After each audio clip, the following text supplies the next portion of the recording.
नमस्कार दोस्तों, स्वागत है मेरे यूट्यूब चैनल पर Maa Sardev Bhojpuri entertainments and BPSC GS research centre पर।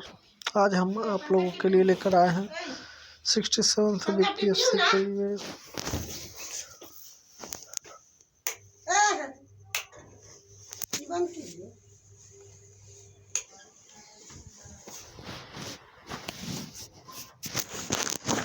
67th बीपीएससी के लिए full length test. Previous year solve paper 66वीं बीपीएससी।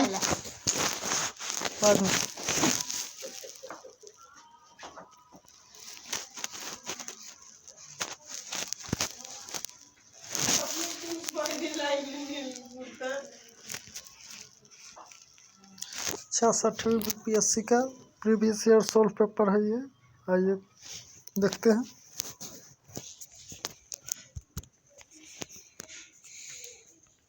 पहले क्वेश्चन से शुरुआत करते हैं हम लोग।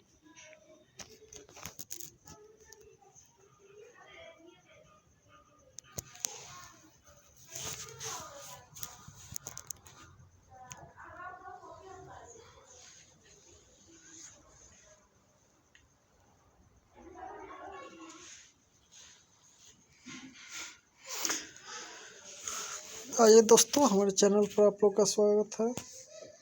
चलिए पहला क्वेश्चन की शुरुआत करते हैं। इतिहास सेक्शन में है ये। निम्न में से किस हड़प्पन नगर में जोते हुए खेतों के निशान मिले हैं?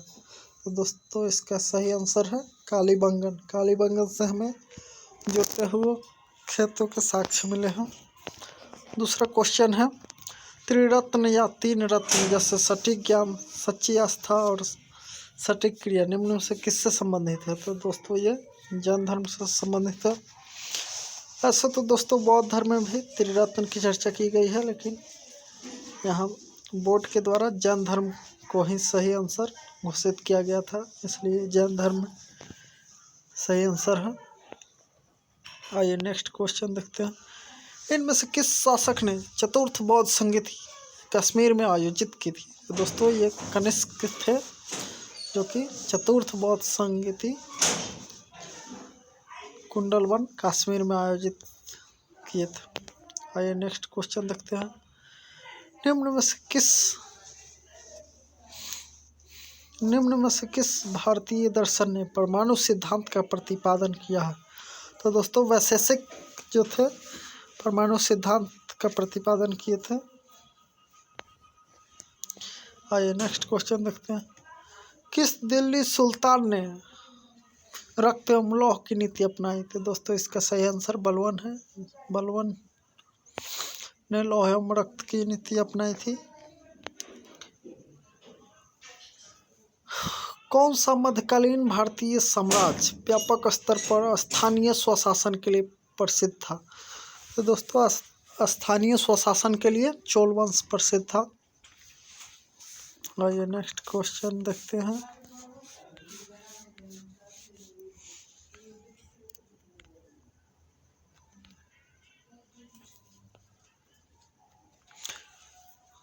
प्राचीनकारी पिट्रा ड्यूरा निम्न में से किससे संबंधित है? तो दोस्तों ये जो संबंधित है दीवारों में अर्धकीमती पत्थर जड़कर फूलों की नक्काशी करना। नेक्स्ट क्वेश्चन आइए देखते हैं। किस मुगल शासक ने चित्रकारी के लिए कारखाने बनवाए थे? तो दोस्तों ये अकबर ने चित्रकारी के लिए कारखाने बनवाए थे, लेकिन ऐसे जहांगीर के शासनकाल को चित्रकला का स्वर्ण युग कहा जाता है। आइए नेक्स्ट क्वेश्चन देखते हैं। आधुनिक भारत यानी भारतीय इतिहास के आधुनिक भारत से इनमें से किसने 1857 के विद्रोह में सक्रिय भाग लिया था? तो दोस्तों 1857 की क्रांति के समय नाना साहब ये कानपुर से नेतृत्व कर रहे थे। अंग्रेजी सेना के खिलाफ ये डटकर मुकाबला कर रहे थे। बेगम हजरत महल लखनऊ से मौलवी अहमदुल्ला फैजाबाद से, बेगम जिन्नत महल दिल्ली से। ये यानी कि ये सभी सक्रिय रूप से एक्टिव थे 1857 के विद्रोह के समय। तो इसलिए इसका आंसर उपयुक्त में से एक से अधिक होगा। आइए ये देखते हैं, किस अधिनियम के बारे में जवाहरलाल नेहरू ने कहा था कि हमें ऐसी कार दी गई जिसमें सब ब्रेक थे किंतु इंजन नहीं था। तो दोस्तों, भारत शासन अधिनियम 1935 के बारे में ये नेहरू जी बोले थे। दांडी यात्रा कितने दिन चली थी? 11वां क्वेश्चन, दांडी यात्रा कितने दिन चली थी? तो दोस्तों ये 24 दिनों तक चली थी। नेक्स्ट क्वेश्चन देखते हैं, प्रसिद्ध गीत सरफरोशी की तमन्ना अब हमारे दिल में है के रचयिता कौन है? तो दोस्तों इसके रचयिता जो हैं बिस्मिल अजीमाबादी, जो कि 1921 में इसकी रचना किए थे। आइए नेक्स्ट क्वेश्चन देखते हैं, बंगाल विभाजन के प्रत्याघात के रूप में कौन सा आंदोलन शुरू हुआ था? तो दोस्तों स्वदेशी आंदोलन शुरू हुआ। बंगाल विभाजन के प्रत्याघात के रूप में स्वदेशी आंदोलन की शुरुआत हुई।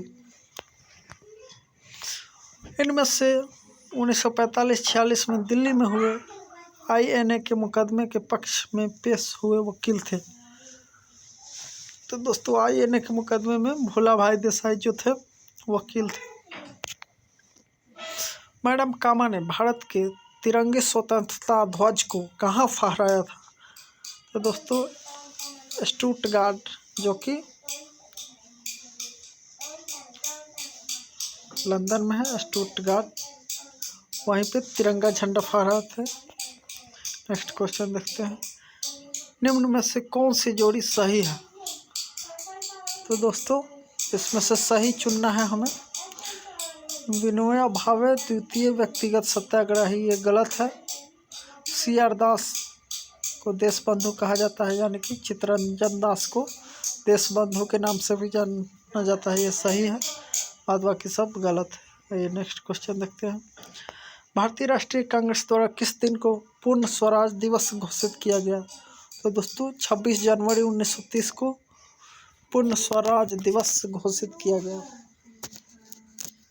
दोस्तों भारतीय राष्ट्रीय कांग्रेस ने 26 जनवरी 1930 को पूर्ण स्वराज दिवस के रूप में मनाने की घोषणा की। बंगाल में द्विशासन प्रणाली किसके द्वारा लागू की गई थी? तो दोस्तों रॉबर्ट क्लाइव के द्वारा द्विशासन प्रणाली लागू की गई थी। इनमें से किसने 1893 में शिकागो में आयोजित धर्म संसद में भाग लिया था? तो दोस्तों स्वामी विवेकानंद जो थे 1893 में शिकागो में जो धर्म सम्मेलन हुआ उसमें भाग लिए थे। 1923 में स्वराज पार्टी का गठन किसने किया था? तो दोस्तों CR दास एवं मोतीलाल नेहरू ने, यानी कि चित्तरंजन दास और मोतीलाल नेहरू ने स्वराज पार्टी का गठन 1923 ईस्वी में किए थे।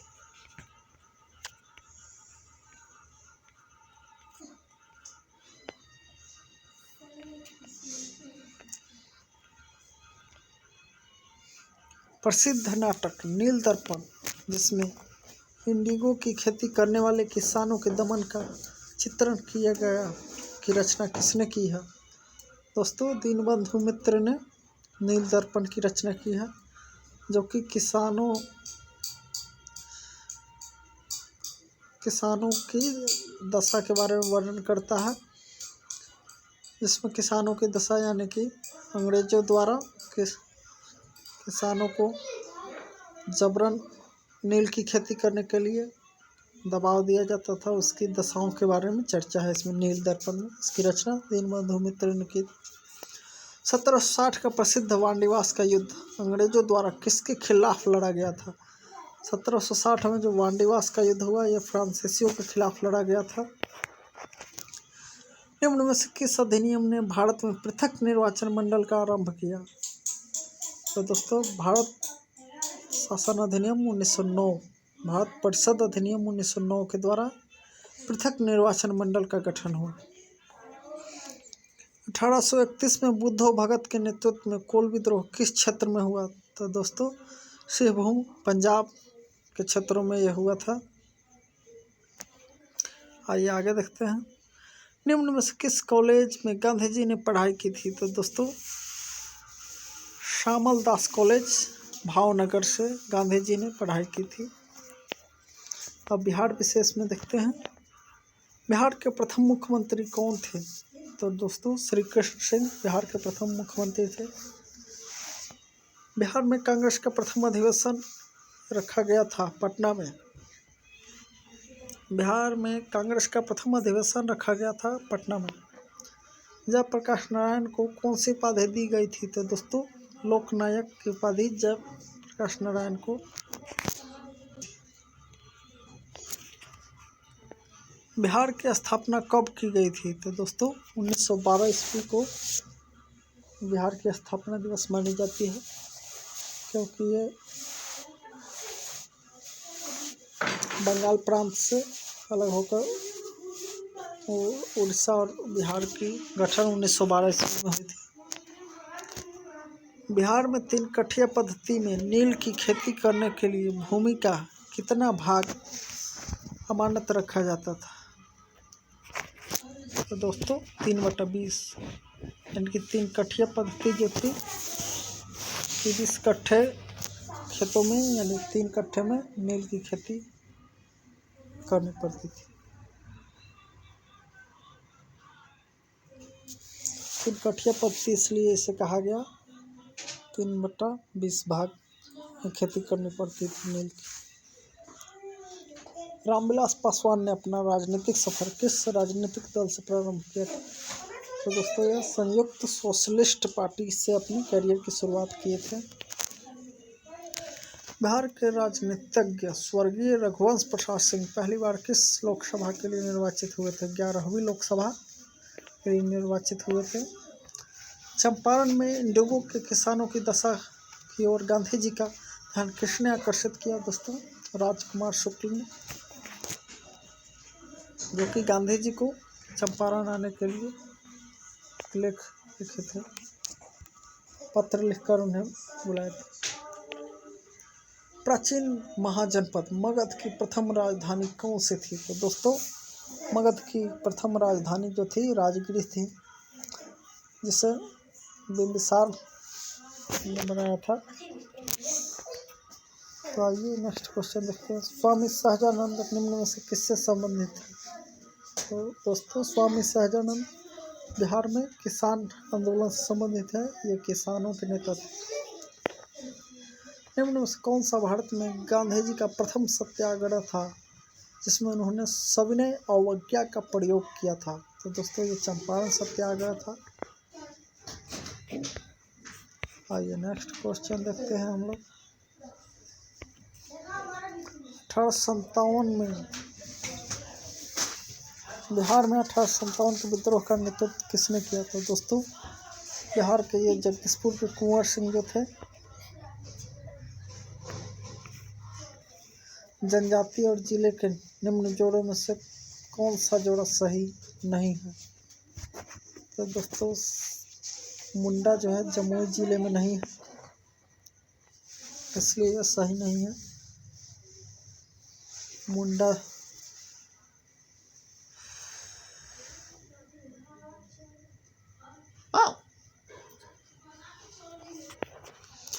बिहार राज्य के कुल भौगोलिक क्षेत्र की तुलना में समस्त वन्य क्षेत्र का प्रतिशत कितना है? तो दोस्तों 7.76% है। बिहार राज्य के कुल भौगोलिक क्षेत्र की तुलना में समस्त वन्य क्षेत्र का प्रतिशत 7.76% है। निम्न में से किस जिले में बिहार का एकमात्र राष्ट्रीय उद्यान स्थित है? तो दोस्तों पश्चिमी चंपारण में राष्ट्रीय उद्यान एक ही है। बिहार में प्रवाहित होने वाली निम्न नदियों में से उत्तर की ओर प्रवाहित होने वाली नदी कौन सी है? तो दोस्तों इसमें प्रयुक्त से एक से अधिक है, यानी कि बागमती, कमला, कोसी, गंडक ये सभी उत्तर की ओर प्रवाहित होने वाली नदियां हैं। बिहार के निम्न जिलों में से किस जिले में ही पिडमोंट स्वैप मिट्टी पाई जाती है? तो पश्चिमी चंपारण में दोस्तों पिडमोंट स्वैप मिट्टी पाई जाती है। बिहार के निम्न प्रशासनिक विभागीय जोड़ों में से किस जोड़े में गंगा नदी नहीं बहती? तो दोस्तों दरभंगा, मुंगेर, पूर्णिया, भागलपुर, तिरहुत, सारण और कोसी मगध, यानी कि कोसी मगध में गंगा नदी नहीं बहती है, बाद बाकी सभी में बहती है। वर्ष 1632 में बिहार के पटना शहर में कौन सी कंपनी ने अपना फैक्ट्री स्थापित की? तो दोस्तों डच ईस्ट इंडिया कंपनी ने अपनी फैक्ट्री 1632 में बिहार के पटना शहर में स्थापित की थी।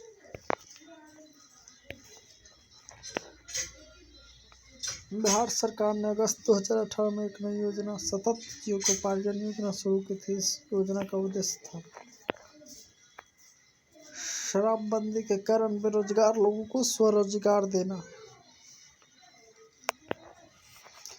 बिहार सरकार के साथ निश्चयों में से कौन सा सम्मिलित नहीं है? तो दोस्तों बाल कल्याण सम्मिलित नहीं। बिहार सरकार के साथ निश्चय जो है उसमें बाल कल्याण नहीं शामिल, बाद बाकी और सब शामिल। बिहार का प्रति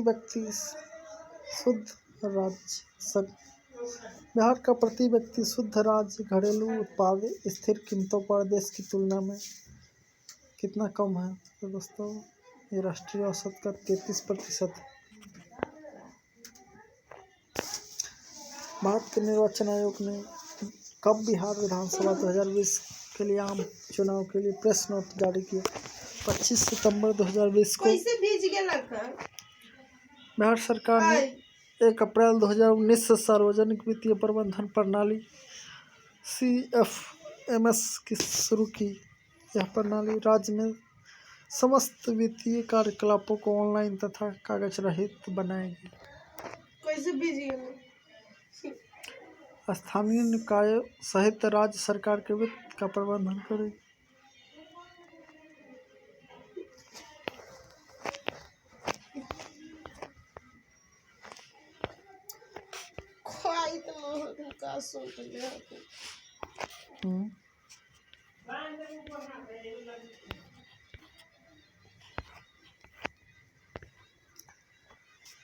निम्न में से कौन सा विकेंद्रीकरण का वैशिष्ट नहीं है? विकेंद्रीकरण का उदाहरण नहीं है, यानी स्थानीय समुदायों में आत्मविश्वास को नहीं जगाना। ब्रिटिश शासनकाल में संविधान के विकास में कौन सा कानून ऐतिहासिक नहीं था? Protection of civil rights act 1955। Bharat के संविधान का कौन सा अनुच्छेद भारतीय निर्वाचन आयोग से संबंधित है? भाग 15 अनुच्छेद 324 जो है भारत में निर्वाचन से संबंधित है। निर्वाचन आयोग की गठन एवं कार्य के बारे में बात की। विधि का नियम या कानून का राज्य का क्या मतलब है? सभी के लिए एक कानून और सभी के लिए एक न्यायतंत्र। पंचायती राज संस्थाओं को 29 कार्यों की सूची में किस अनुच्छेद के तहत दी गई है? अनुच्छेद 243 के जी के तहत 29 कार्यों की सूची दी गई है। 73वें संविधान संशोधन कानून की वैधानिक शुरुआत किस संविधान संशोधन बिल से हुई? 64वां संविधान संशोधन बिल। खाली आंसर पढ़ ले हो जाती। निम्न हिमालय पर्वत श्रेणियों में से किस पर्वत श्रेणी को अटल टनल पार करती है? पूर्वी पीर पंजाल को। 2011 की जनगणना के अनुसार भारत के किस राज्य के आदिवासियों की आबादी का प्रतिशत उसकी आबादी की तुलना में सबसे अधिक है? मिजोरम। निम्न कॉफी उत्पादक क्षेत्रों में से कौन सा क्षेत्र कर्नाटक में नहीं है? पुलनेज। भौगोलिक क्षेत्र की दृष्टि से भारत के निम्न जिलों में से कौन सा जिला सबसे बड़ा है? तो लेह यानी कि भारत के किस राज्य में वन्यजीव अभयारण्य सबसे अधिक है? महाराष्ट्र में। खनिज और जिले के निम्न जोड़ों में से कौन सा जोड़ा सही है? लाइमस्टोन कैमूर में पाया जाता है।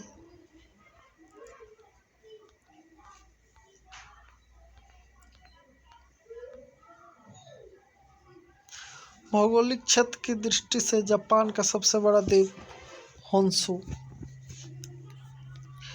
ग्रीनलैंड निम्न देशों में से किस देश का भाग है? डेनमार्क। निम्न देशों में से किस देश में 2019 में सालाना सबसे अधिक सोने का उत्पादन हुआ है? तो चीन में। निम्न में से किस महाद्वीप में सबसे अधिक देश है? अफ्रीका महाद्वीप में सबसे अधिक देश है। निम्न राज्यों में से कौन सा राज्य भारत में सर्वाधिक सौर ऊर्जा का उत्पादक है? कर्नाटक। उद्योग और स्थान के निम्न जोड़ों में से कौन सा जोड़ा सही नहीं है? तो दोस्तों ऑयल रिफाइनरी बरौनी में है, सीमेंट फैक्ट्री बंजारी, फर्टिलाइजर भौराही में है, रेल डिब्बा और अभियांत्रिकी जो कि भागलपुर में नहीं है, यह मुजफ्फरपुर में है। रेल डिब्बा और अभियांत्रिकी। भारत में खाद्य प्रबंधन का निम्न में से कौन सा एक उद्देश्य नहीं है? खाद्यान्नों